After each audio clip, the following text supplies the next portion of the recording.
오페크 얘기를 좀 해봐야 될 것 같습니다. 기름값을 올리는 거죠. 그걸 감산하겠다라고 했을 때 미국이 반대했는데도 그냥 강행을 했고 그것 때문에 이제 미국의 언론들은 미국이 뒤통수를 맞았다 이런 표현을 쓰기도 했거든요. 이 과정은 어떻게 보셨습니까? 사실 이제 미국 영향력은 끝났다고 봐야죠. 중동에서요. 네, 어느 정도. 왜냐하면 지금 사실은 미국에 약해서 그렇기보다도 무함마드 빈 살만이라는 아주 독특한 인물 때문에 미국이 어떻게 하지를 못하고 있어요.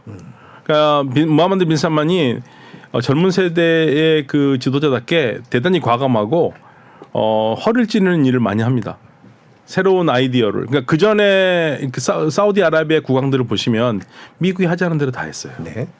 절대 어긴리지 않았죠. 미국이 원하는 대로 다 했습니다. 그러니까 무함마드 빈 살만은 거기서 얘기합니다. 그동안 우리가 70년 이상을 미국이 원하는 대로 다 했는데 이제는 미국도 우리 말을 좀 들어라는 게 무함마드 빈 살만의 기조예요. 근데 미국이 안 들어주지 않습니까?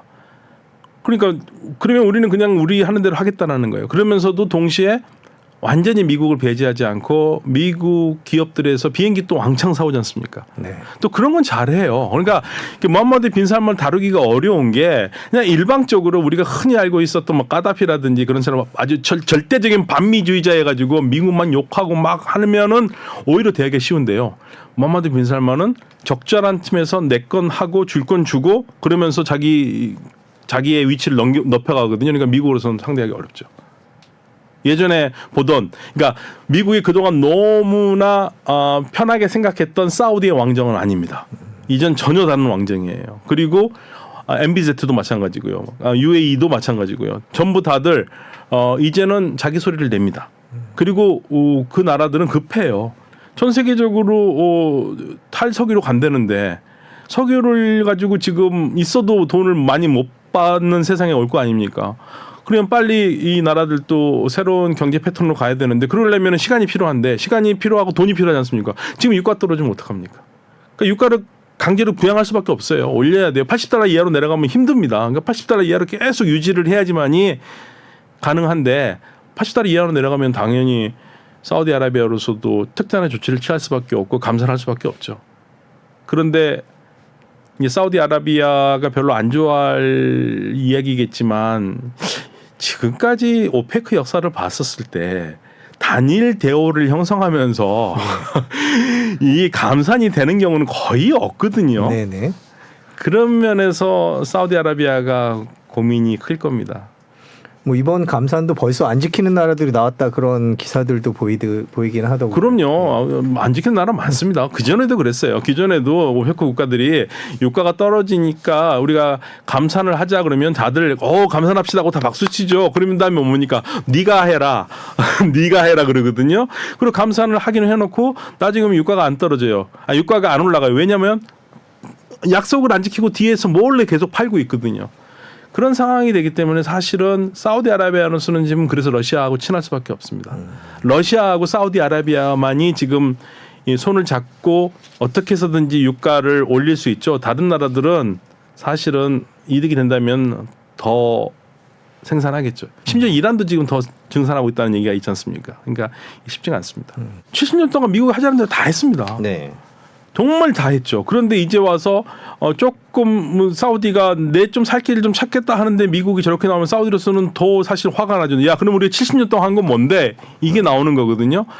그래서 이 부분에서는 미국도 이 바뀌고 있는 그러니까 미국이 예전 같지 않다라는 걸 인정을 하고 그리고 너무 주권 국가를 마음대로 막 험하게 다룬 거에 대해서는 좀 미국 민주당도 반성을 좀 해야 됩니다.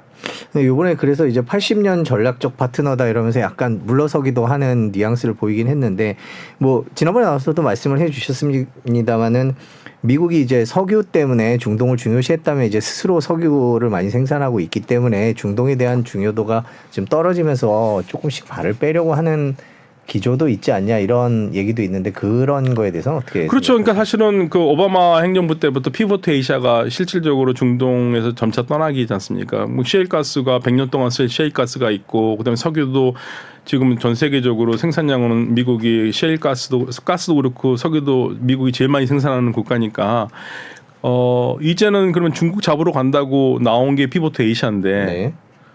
그러면 미국이 가지고 있는 셰일 오일을 최대한 생산을 해서 그 간격을 메꿀 수밖에 없지 않습니까? 근데 또 현 바이든 행정부는 환경 문제 때문에 그동안 얘기해온 환경 이런 것 때문에 셰일 그 석유를 또 계속적으로 발굴하고 개발하는 거에 대해서는 미적미적되고 있으니까 미국이 글쎄요, 바이든 행정부가 뭔가 가끔은 좀 초보 같다라는 생각이 들어요. 그러니까 너무나 네. 이념에 딱 얽매여 가지고 그 유연성이 떨어진 그러한 미국 행정부가 아닌가라는 생각이 듭니다. 그렇다고 해가지고 자유민주주의를 한다고 그래서 우방을 중요시한다고 그러면서도 우방을 중요시하는 것 같지도 않고, 그러니까 도대체 미국이 과거에 보였던 모습들을 완전히 다 잃어버렸어요. 특히 민주당 들어와서 더 그런 것 같습니다. 자신 스스로가 인권 뭐 이런 얘기를 하면서 빈살만을 계속 공격을 했었고 그 지금 후과를 톡톡히 치르고 있는 거고, 중국 잡기 위해서 뭐 권위주의 국가와 민주주의 국가를 나눠서 줄을 세웠는데 그러면은 민주주의 국가 미국 표를 들어줬던 한국 같은 나라에게 뭐 여러 가지 우리 기업들 힘들게 했잖아요. 그렇게 해서는 안 되는 거죠. 그러니까 전반적으로 보면은 미국이 초조합니다. 제가 봤을 때는 초조한 모습이고, 이러한 초조한 모습은 가끔은 안 그랬으면 좋겠다 생각하는데 미국이 진짜 중국에게 패권을 넘기는 거 아닌가라는 생각이 드는 게요. 가만히 보면 이 형태가 언제가 비슷하냐면, 제가 중동사를 보면은 영국과 미국이 정권이 교체될 때가 있습니다. 중국은 패권이.